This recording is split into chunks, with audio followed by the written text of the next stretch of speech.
Narito tayo ngayon upang matunghayan ang nagiinit, nagbabaga at talaga namang usap-usapan at nagtitrending na latest issue ni Ate Erica. Sa pagpapatuloy ng ating istorya ay narito nga muli si Kalingap Val upang pag-usapan at upang maresolba ang problema ni Ate Erica sa pagitan ng kanyang lolo at ng mga pamilya na naiwan nila pagkatapos nilang magkaroon ng bahay at pera ng kanyang kapatid na si Sheila May. Dito nga ay patuloy pa rin sa pakikinig si Kalingap Val sa sinasabi ng tita nila Ate Erica sa kanila. Kasi matanda na po. Hindi po, panghanap buhay lang. Sige, pupuntahan kita dyan sa Iloilo. Puntahan ko si Archie Hilario. I-chat ko na lang po yung... I-chat mo ha. Sige. Thank you po. Thank you. Big fan niyo po ako. Ay, salamat po sa suporta. 59 na po. Tiguang. 65. Natiguang na pala. Bata. Akala ko 20 ka pala ang. Tiguang. Jesus, tiguang naman. Sige na po ha. Matix ako sa iyo. Sige po, salamat po Kuya. Salamat po. Salamat po Kuya Bal. Salamat. Love you. Tiguang na daw po, 59. Nailami na. Nailami. Sige lang po, pagka madyan kami sa Iloilo, mapunta ka mo. Madyan kami kay Archie Hilario Akala ko yung titang tumatawag. Takot yun. Ay, sus. Inggit ka lang. At yung sinasabi ng Sheila May na yan, na sinasabi niya na babalitaan namin na hanapin namin yan, mga yan. Wala kayong alam dyan sa mga yan. Wala daw alam ang lovers. Ako, kami ang nakakilala dyan, kami kasama namin yan. Alam namin ang mga likaw ng pitukan yan. Mga bata pa yan, kanino yan. Kinakalkal mo na, tita. Saan niya nakaisan. Grabing inggit nito mga kaibigan, no? Pati yung nangyari noon, way back siguro mga 15 years ago, kinalkal pa niya, Yung mga bata yan, yung elementary yan, gumagapang yan sa hirap dyan. Ako nagpapakain yan. Ayan, nakita ko yan, wala lahat.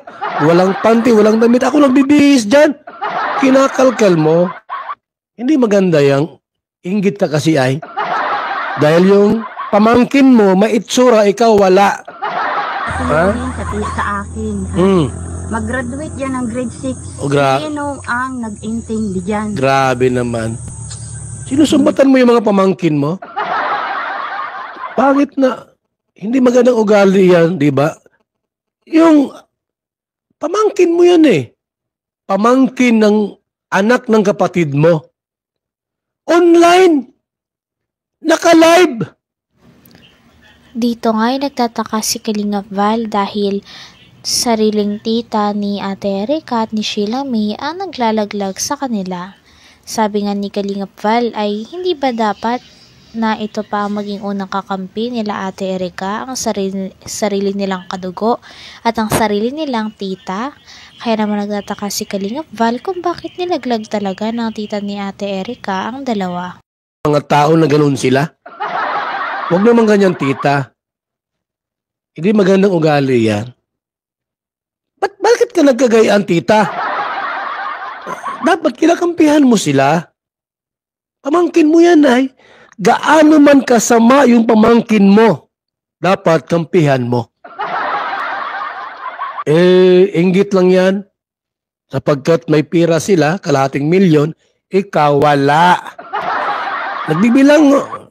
Nagbibilang siya, sabi ng dalawang magkapatid, Ate, ang laking perang ito, ate. Kalahating milyon galing kay June A. Itago ba kanya si tita? Si tita. Ay!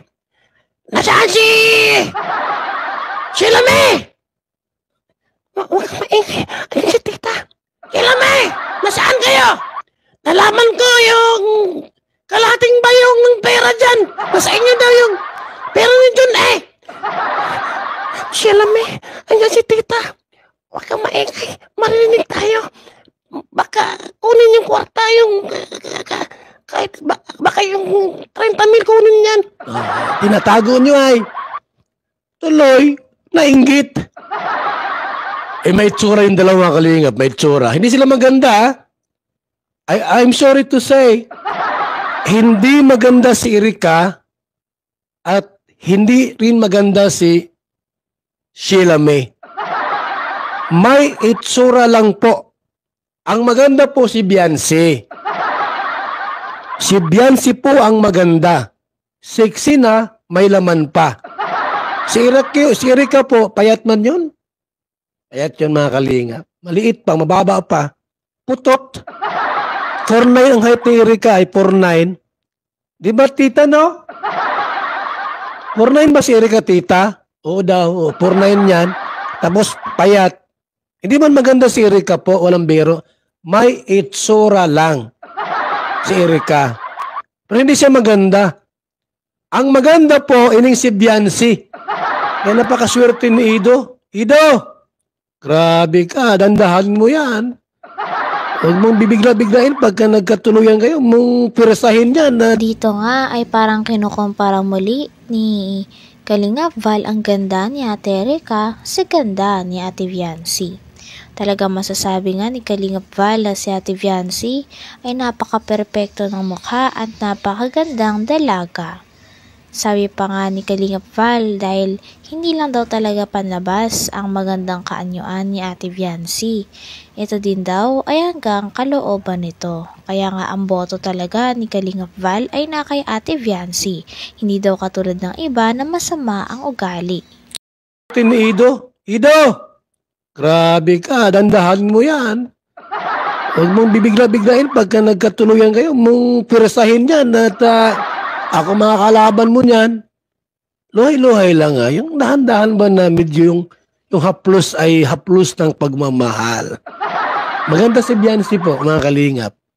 Nakita ko dyan sa mall, noong nag-make-up na yan. Sus, grabing ganda ni Beyonce. Pero si Erika po, at anong make-up dyan, di maganda yan. May itsura lang po. May itsura lang.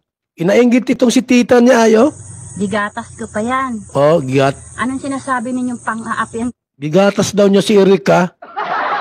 Grabe si tita magsalita. Sinusumbat mo yung gawa mo sa kanila? Ginagawa ko dyan sa mga yan. Tao. Sa mga batang yan. Oh, sinusumbat niya. Puro mga kabutugan na lang ang mga ginagawa. Butog daw, mga sinungaling. Grabe. Ang pira ni John naging tinurubuan na ng tungay. Noon daw pong nakuha yung pira ni John alam niya no? Grabing maritis kang maray, tita. Sampaling, nakikialam ka sa magkapatid. Magiyang ka. Ang daming tita po nila Sheila May at Erika, ikaw lang ang nagkagayaan. Magiyang ka. May nagpakulay. Millie Chan, thank you so much ha. Thank you so much, Millie Chan. I love you po. Yung mga ikaw lang nagpakulay. May iga pa rin saro pala mga kalingap. Salamat din po kay Francis Official Vlog. Salamat po sa pakulay ha. Salamat po. Tapos kayo mga i-lover kayo ha. Sobra kayo, paninira. Sobra kayo mga kapatid. Siraan niyo pala si tita ay. Pati magulang ko, inaapa. Kayo po ang may kasalanan dito i-lovers. Ba't nakagulo sila? Hindi kayo marunong bumasa. Palpak kayo. Hindi si tita ang may kasalanan. Kayo. Bakit po? Hindi nyo sinali sa hatian. Sa group chat ninyo, hindi nyo sinali si tita. Palpak yung mga kilos nindo. Hanggang dito na lamang muna ang ating nag-iinit, nagbabaga, pinag-uusapan at talaga ng mga nagtitrending na latest issue ni Ate Erika. Maraming salamat sa inyong panunood. Hanggang sa muli. Bye!